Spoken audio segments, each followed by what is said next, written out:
పురాణ పురుషుడు 27వ అధ్యాయము. భాద్రపద శుద్ధ షష్ఠి నాటి సూర్యాస్తమయ సంధ్యాకాంతులలో రక్తసిక్తాంగిని అయి విలవిల తన్నుకొనుచున్న ఒక పిశాచి దేహస్వరూపము కంసునకు పశ్చిమాకాశ మేఘమండలమున రేఖామాత్రముగా పొడకట్టెను. పూతన రూపుమాసెనని అతడు సందేహించెను. ఆ రాత్రియే మరల లోయలోని శ్మశాన ప్రదేశమునకు పోయెను. మద్యముతో మెదిపిన కొండ చిలువ కొవ్వుతో టేకు కర్రల సమిధలతో ఒక హోమము చేసెను. కరాళ దంష్ట్రాకారుడైన రాక్షసుని శిరస్సొకటి వికటాట్టహాసము చేయుచు చింత చెట్టు మీదుగా ఎగిరివచ్చి నిలబడెను. దానికి దిగువనొక తిరుగుచున్న బండి చక్రము వంటి ఆకారం ఏర్పడెను. ఆ రాక్షసుని ఉద్దేశించి కంసుడు ఇట్లనెను: దేవకి అష్టమ గర్భమున పుట్టినవాడు ఎచట పెరుగుచుండెనో గమనించి సంహారము చేసి రమ్ము. వికటాట్టహాసము చేయుచు రాక్షసుడు ఇట్లనెను: సంహారముతో నా పని పూర్తి అగును. చండకౌశికుని ఆదేశముననుసరించి అటుపైన నాపై నీకధికారముండదు. సంహారమైన క్షణముననే నా లోకములలోనికి నేను అదృశ్యుడనగుదును. ఇట్లనుచు రాక్షసుని శిరస్సు అంతరిక్షమున చీకటిలో తోకచుక్కవలె దూసికొని పోయెను. దాని వెంటపడి చక్రము వంటి ఆకారము గిరగిర తిరుగుచూ పరుగెత్తెను. కంసుడు నివ్వెరపోయి నింగి చూచుచూ నిలబడి వెనుతిరిగి వచ్చెను. అర్ధరాత్ర మగుసరికి నందగోపుని నట్టింట దూలములపై చాలా కాలము నుండి నిలిపియుంచిన బండి చక్రమొకటి కదలి సవ్వడి అయ్యెను. అందరూ నిద్ర నుండి మేల్కాంచి అటునిటు తిరిగి ఆ శబ్దమేమో గమనింప యత్నించిరి. సవ్వడి మాయమయ్యెను. బండి చక్రము పెట్టిన దూలము క్రిందుగా వ్రేలాడుచూ శిశువు నిద్రించిన ఊయల మంచముండెను. దాని ప్రక్కను యశోద నిద్రించుచున్న మంచము. కోకిలమ్మ రోహిణితో కలిసి చాలాసేపు అటునిటు తిరుగుచూ సవ్వడి అగునేమో అని కనిపెట్టి ఉండెను. తుదకు చేతిలో పట్టుకొనియున్న ఆముదపు బుడ్డి దీపమును భోషాణముపై పెట్టి కొబ్బరి ఆకుల చాపపై పండుకొనుచు ఆమె ఇట్లనెను: అటకపై పందికొక్కులు ఎక్కువైనవి. ఒకనాడు మన ఇంటిపైనున్న అటకను ఊడదీసి అందలి లోకములలో కాపురమున్న ఈ రాత్రి సంచారపు జీవులకు ఉద్వాసము చెప్పి బూజు దులిపినచో బాగుండును. రాత్రులందు వ్రజగ్రామములలో దొంగల భయం ఎక్కువగా నుండెను. కేసికి సంబంధించిన ప్రభుత్వ భటులలో కొందరు, ప్రభుత్వాధికారులలో కొందరు రాత్రులందు ముసుగులు ధరించి మారువేషములతో బందిపోటు దొంగలై దోపిడులు సాగించుచున్నారు. ఈటలతో బల్లెములతో దాడులు చేయుచున్నారు. గోపకులలో తిరుగుబాటు యోధులు బయలుదేరినప్పటి నుండి చాలా వరకు దొంగల భయము తగ్గినది. అచ్చటచ్చట ఇంకను ముమ్మరముగా సాగుచుండుటచే వ్రజయువకులు గ్రామ వీధులలో బల్లెములు, చురకత్తులు ధరించి దొంగలను వేటాడుచున్నారు. జామునకొక గణము చొప్పున జాగరములకై చెరించుచున్నారు. ఈ గ్రామ రక్షక దళములను వీరభద్రులందురు. ఒక్కొక్క గణము వారు సమీకరణము చెంది సమావేశపడుటకై గ్రామమునకు 4 పొలిమేరలలోనూ మంటపములు నిర్మింపబడినవి. వానిని గ్రామదేవతల ఆలయములందురు. పొలిమేరమ్మ గుడులు, పోలేరమ్మ గుడులని కూడా వ్యవహరింతురు. పోరాటము నేర్చిన గిత్తలతో, పొట్టేళ్లతో వీరభద్రులు ఇత్తడి తాళముల భజనలు చేయుచు గజ్జెల కర్రలను శబ్దము చేయుచు పొలిమేరమ్మ గుడి దగ్గరకు చేరుదురు.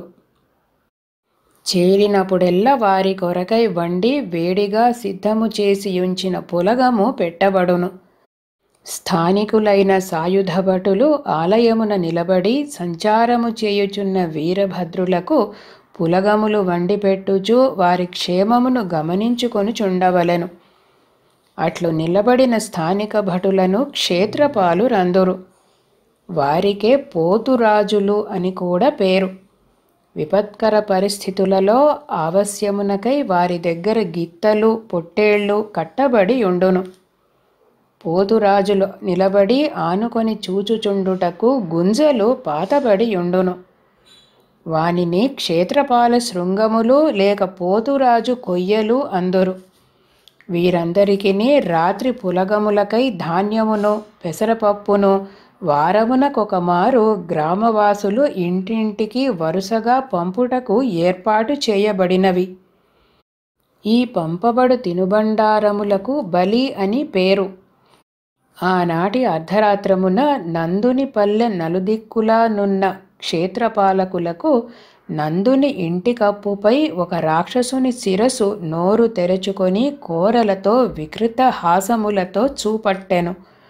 వారందరూ కలవరపాటు చెందిరి. నాటి రాత్రి పోతురాజులలో ఒకడుగా పనిచేయుచున్న శతగోపుడు ఇట్లనెను, వీడెవడో పిశాచము, ఇది ఎవరి ఇల్లనుకొని వచ్చెనో? రేపు మధ్యాహ్నమునకు ముందే గర్గులను పిలిపించి మారణ హోమకాండ చేయించవలెను.